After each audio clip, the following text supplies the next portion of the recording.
Hello दोस्तों, मैं मनोज कुमार। आज हम कक्षा 9 के विज्ञान में चैप्टर गुरुत्वाकर्षण में और महत्वपूर्ण सवाल को सॉल्व करेंगे। ठीक है ना। ये सवाल बहुत ही रुचिकर है, बहुत ही इंटरेस्टिंग है। तो अब आप लोग कॉपी और पेन लेकर के बैठ जाइए। ठीक है ना, क्योंकि यह सवाल ठीक है ना परीक्षा की दृष्टि से काफी महत्वपूर्ण है। तो आइए हम लोग इस सवाल को सॉल्व करने का प्रयास करते हैं। देखिए, देखा जाए।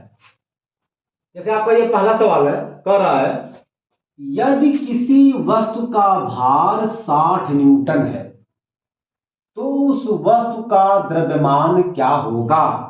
यदि स्मॉल जी का मान है दिया है 10 मीटर प्रति सेकंड स्क्वायर। ये स्मॉल जी क्या है? ये स्मॉल जी गुरुत्वीय त्वरण है। ठीक है ना। इसका मान यहां पर दिया गया है 10 मीटर प्रति सेकंड स्क्वायर। ठीक है। हम लोग जानते हैं कि एमकेएस सिस्टम में अथवा एसआई सिस्टम में भार का मात्रक न्यूटन होता है। ये हम लोग जानते हैं, चूंकि हम आपको इसे पढ़ाए हैं, बताएं।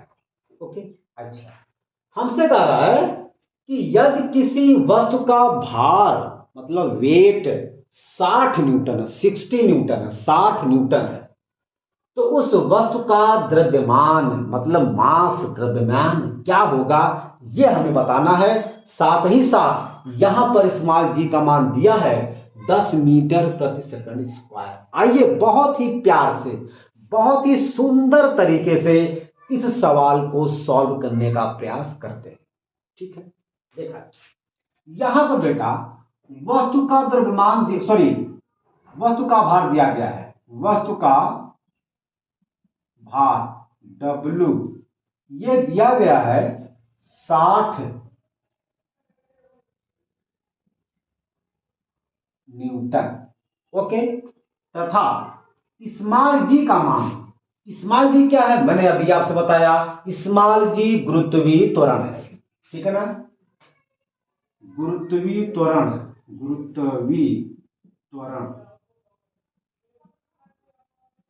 स्मॉल जी, इसका मान दिया गया है 10 मीटर प्रति सेकंड स्क्वायर। ओके। हमसे कह रहा है कि वस्तु का द्रव्यमान क्या होगा, मतलब स्मॉल एम का मान हमसे पूछा जा रहा है। ठीक है ना। अच्छा, हम लोग पढ़े हैं कि किसी वस्तु का भार W बराबर होता है m इंटू जी। ये हम लोग पढ़े। W क्या है? वस्तु का सॉरी ये क्या है? किसी वस्तु का भार। हम लोग जानते हैं कि किसी वस्तु का भार W बराबर होता है m इंटू जी। ये W क्या है? वस्तु का भार है। m क्या है? वस्तु का द्रव्यमान है। स्मॉल जी क्या है? वस्तु का गुरुत्वीय त्वरण है। ठीक है ना। चलिए, W का मान दिया गया है 60 न्यूटन। m का मान हमें निकालना है और स्मॉल जी का मान हमें पता है 10 है। कोई दिक्कत? चलिए, अब हम लोग काम क्या करते हैं कि इसको यहां से पकड़ेंगे और ऐसे घुमा देंगे, अर्थात ये यहां पे, ये यहां पे चला जाएगा। चलिए भैया, हो जाएगा यम गुणे 10 बराबर 60। कारण क्या है? जिस राशि का हमें मान प्राप्त करना होता है वह राशि हमेशा बराबर के बाईं तरफ रखा जाता है। यह मैथमेटिक का नियम है, सूत्र है, जानकारी, मतलब यह नियम होता है। ठीक है ना। जिस भी राशि का हमें मान प्राप्त करना होता है उस राशि को हमेशा हम लोग हमेशा बराबर के बाईं तरफ रखा जाता है। ठीक। तो इसीलिए हमने क्या किया कि इसको यहां पे लिखा है और इसको यहां पे लिखा है। ठीक है। चलिए, यहां पर 10 जो है यम में क्या है? गुणा है। जब यह 10 बराबर के दाईं तरफ जाएगा तो गुणे से बटे में हो जाएगा। यह पक्षांतर का नियम है। ओके। चलिए भैया, तो यम बराबर आपका हो जाएगा 60 बटे 10। ये जीरो इस जीरो से कट जाएगा। यम का मान आ जाएगा 6 किलोग्राम। अतः वस्तु का द्रव्यमान 6 किलोग्राम है। ओके, चलिए आप इसको बढ़िया से नोट करिए, फिर हम आगे चलते हैं। आइए देखा जाए, यह दूसरा सवाल है और यह सवाल भी बहुत ही महत्वपूर्ण है। ओके, चलिए देखा जाए कि सवाल में क्या क्या दिया है और हमसे क्या पूछ रहा है। आइए देखा जाए, कह रहा है कि यदि व्यक्ति का पृथ्वी पर द्रव्यमान 70 किलोग्राम है, मतलब कोई एक व्यक्ति है, उसका पृथ्वी पर द्रव्यमान जो है वह 70 किलोग्राम है। ठीक है, आगे क्या कर रहा है, उसका चंद्रमा पर भार तथा द्रव्यमान क्या होगा। हमें यह बताना है कि उस व्यक्ति का चंद्रमा पर भार क्या होगा और चंद्रमा पर द्रव्यमान क्या होगा, यह हमें बताना है। एक चीज मैं आपको बता दूं, मैंने आपको बताया था कि किसी भी व्यक्ति का या किसी भी वस्तु का द्रव्यमान सर्वत्र हर जगह एक समान होता है, कभी वह बदलता नहीं। खास बात, इसको आप दिमाग में रख लीजिए। किसी भी व्यक्ति का या किसी भी वस्तु का द्रव्यमान, चाहे वह चंद्रमा हो, चाहे वह ब्रह्मांड हो, चाहे वह पृथ्वी हो, कुछ भी हो, एनी कुछ भी हो, हर जगह बिल्कुल सर्वत्र एक समान होता है। अगर उस व्यक्ति का पृथ्वी पर भार, सॉरी, यदि उस व्यक्ति का पृथ्वी पर द्रव्यमान 70 किलोग्राम है, तो उस व्यक्ति का चंद्रमा पर द्रव्यमान भी 70 किलोग्राम होगा। मैंने आपसे बताया कि द्रव्यमान कभी नहीं बदलता, बदलता क्या है, भार। भार बदल जाता है लेकिन द्रव्यमान नहीं बदलता है। ठीक है, देखा लिखेंगे, लिखेंगे चूंकि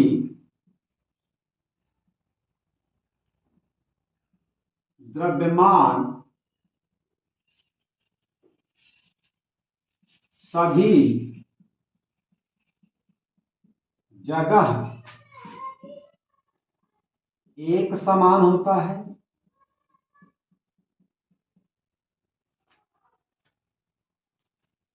जबकि व्यक्ति का पृथ्वी पर, जबकि व्यक्ति का पृथ्वी पर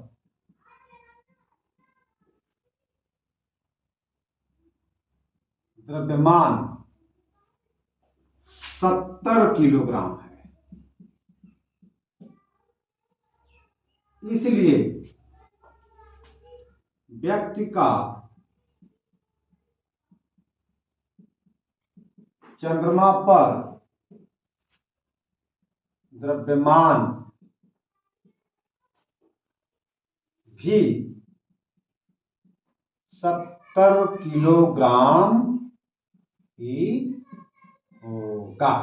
ओके, कोई दिक्कत, मतलब उस व्यक्ति का चंद्रमा पर द्रव्यमान भी 70 किलोग्राम होगा, 70 किलोग्राम होगा।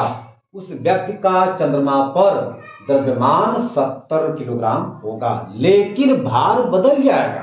क्यों? क्योंकि हम लोग जानते हैं कि अलग अलग स्थान पर स्मॉल जी अर्थात गुरुत्वीय त्वरण का मान अलग अलग होता है, जिसके कारण भार भी अलग अलग हो जाता है।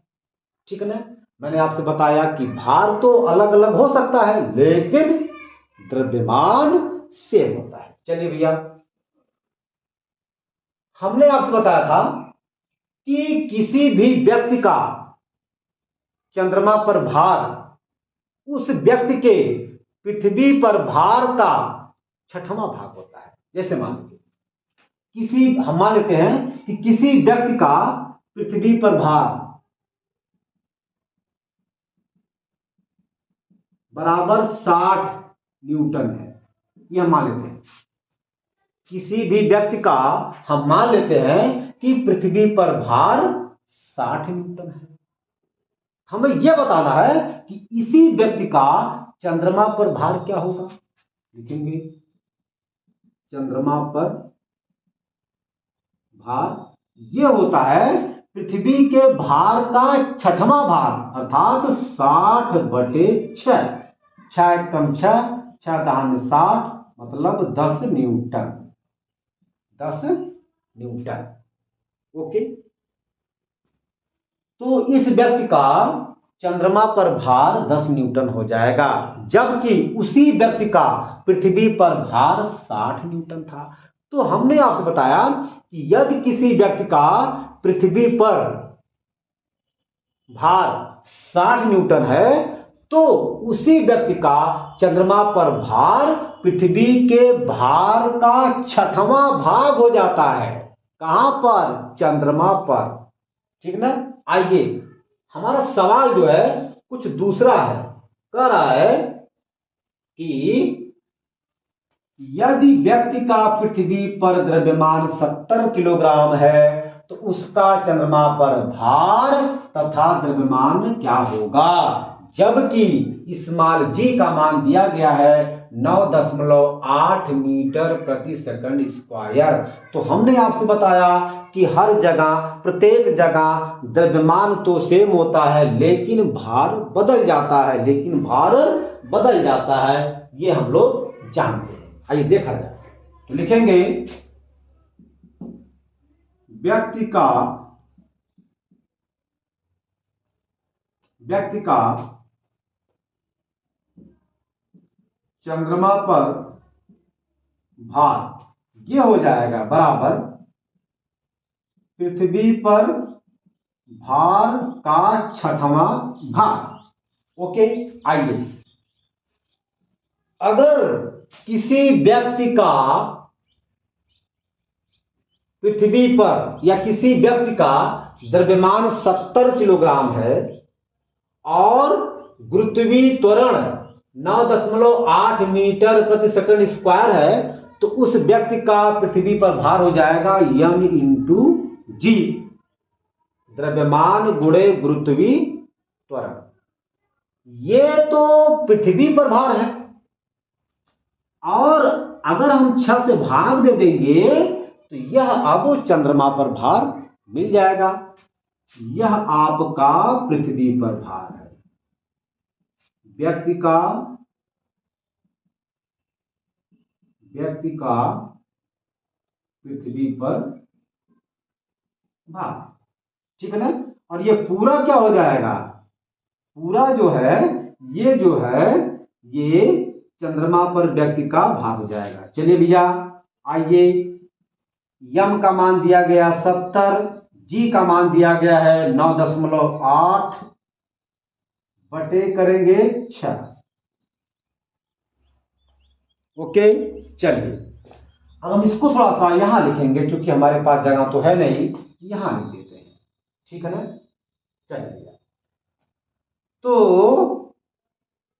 ये आपका हो गया 70 गुणे 9.8 बटे 6। इसको हम 6 को 2 से काट सकते हैं और 2 से 9.8 भी कट जाएगा, तो काटिए, 2 3 6, 2 चौके 8, 9 में से 8 जाए 1 हुआ 1.8, मतलब 18 हुआ, 2 9 18। ओके, चलिए, जब इसको हम देखिए, अब आपको यह आ गया 70 गुणे 4.9 बटे 3। जब इसको हम लोग सॉल्व करेंगे हमें मिल जाएगा 114.1 न्यूटन, 114.1 न्यूटन यह व्यक्ति का चंद्रमा पर भार है। यही व्यक्ति का चंद्रमा पर भार है। ओके, तो ठीक है, आज हम अपने वीडियो को यहीं पर अंत करते हैं। अब अगले वीडियो में जो भी सवाल होगा उसको हम सॉल्व करेंगे।